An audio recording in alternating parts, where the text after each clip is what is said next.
This is for candidate Benoit.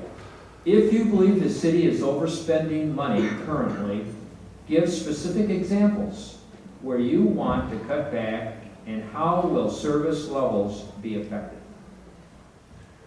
I think as bad as our timing was, one good thing that came out of our timing is by the time the city had gone through everything we need to get started, we looked at our budget numbers, we saw what was coming in, and we started off pretty lean, pretty mean, and kept up a lot of our contract services as clean as we could. Other cities have gotten into trouble with their contracts. We look like we're doing okay. And, could we look around and see if there are other providers for those contracts? Sure, we maybe need to shop that around. But we need to keep with a skeleton staff that we have and look forward to the future of getting the larger stuff in here for that commercial sales tax base so we can go forward and move forward. I think right now we're doing a pretty good job though as far as our current dollars, as far as what we're spending. There's always things that can be looked at, can be cut, but is that always the best thing to do? Do we want to have the lesser of, two things, or do we want to have a lesser thing that maybe we do need to actually spend the money in that area? So, as far as right now, I think we're doing all right.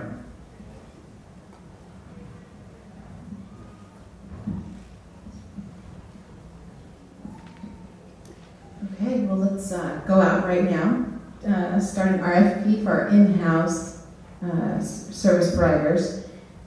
We hired them the 2008 rates. It was just reported that we are now across the board back down to 1999 wages. I think they've been the only ones within the city that haven't had to drop their wages, and I think we're paying way too much for those in-house services. They need to take a cut like the rest of us who have not gotten raises for the last 2 years, who have had a decrease in their budgets. We need to maybe look at the pensions and benefits to make sure that they're in line with what we can afford in the future. And we need to start looking at partnering with our businesses, and looking for those grants to support what we're not getting right now. Well, I think we run a pretty mean, lean city with a little over $11 million budget, and you guys are getting your weeds cut around town. You look and see, you'll see them out there cleaning up. The county was never here. Nobody ever did anything out here for Wildemar, and you'll see them out there all the time. Yeah, we got to keep an eye on them. And maybe we do need to look at some new pricing. Our current employees did not take any raises this year at all. Our attorney has kept her fees the same. We are negotiating with Interwest right now, and we have some changes right now in progress with some of the key people that service the city on contracts. We do need to keep an eye on them and watch them. But it makes such a difference that we don't have all of these employees that we're responsible for. If someone gets hurt on the job, if we don't need them that day, and you can't just send them home. With contracts, we can. We can cut down to what we actually need that day, that week, that month.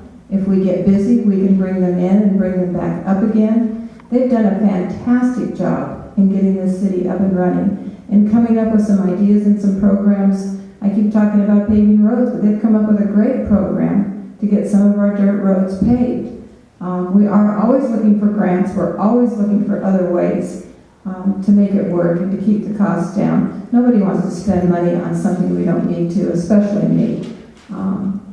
The group we have in there right now has done an excellent job. And if you know the work they went through to get this city up and running, when you had 5 council members who really cared about the city, but did any of us have any experience running a city? No, they did. And they directed us all the way through, kept us on track and on budget. I've heard about a few things in town that are exorbitant. One of them is the safety. And like she said over here, the $7 million going towards fire and police officers. That's a pretty expensive cop. I mean, $7 million. I can't even fathom 6. I think do we have 6 people that are actually sheriffs in our town or whatever it is, but at $1 million each, that's only $6 million, but still. There's some crazy amounts, and I tell you what, somebody's got to step up and has to go to these county people and just say, you know what, we're not doing that. You're gonna have to do something. You have to come to the table and give us something for what we're spending here. Because some of these CalPERS and all this stuff that everybody that gets to be a part of when they're in those kind of systems, and they have that super duper retirement plans and everything else. Well, that's not reality. I own my own company. I pay my own stuff. That's just the way it is. If I don't work, I don't eat, period. And when I see people that are on the government big tit, it makes me sick to see that they're just sitting there and they're getting these huge retirements, and it really bugs me. So that's one of the factors that I will do. I'm just tired of it. Those things have to be dealt with. People that are in the city, you know, I'm all happy that these guys have done a great job, but they need to reevaluate some of their pays. That it needs to be in line with some of the rest of the people. Because I can go out and hire a lot of professionals a lot cheaper that are a lot better in the private sector and not on the city's money, because the rest of us are starving to death here and trying to stay afloat. So yeah, there's definitely cuts that would have to happen. I think that, well, it was very important during startup to get things done, that we probably overspent on certain salaries. That's in the past, and I think that the present city budget is much, much more realistic, but that doesn't mean that it can't be improved. I think we need to really look at the line-by-line budget and see not just whether something can be cut, but whether we're spending the money on the right things. I do believe that CalPERS was a bad decision. I think that it locks us in to having insurance for all of the people, like the city council. I'm not sure that Wildomar can afford some of the benefits that the city council is enjoying.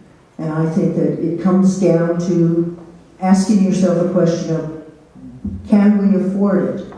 I have to ask that question on a daily basis when I'm going through life, because I realize that I am living on a fixed income.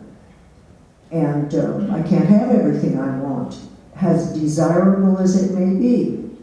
And I think it's very, very vital that we take a real hard look at the budget and we see if there are places where it can be trimmed or cut.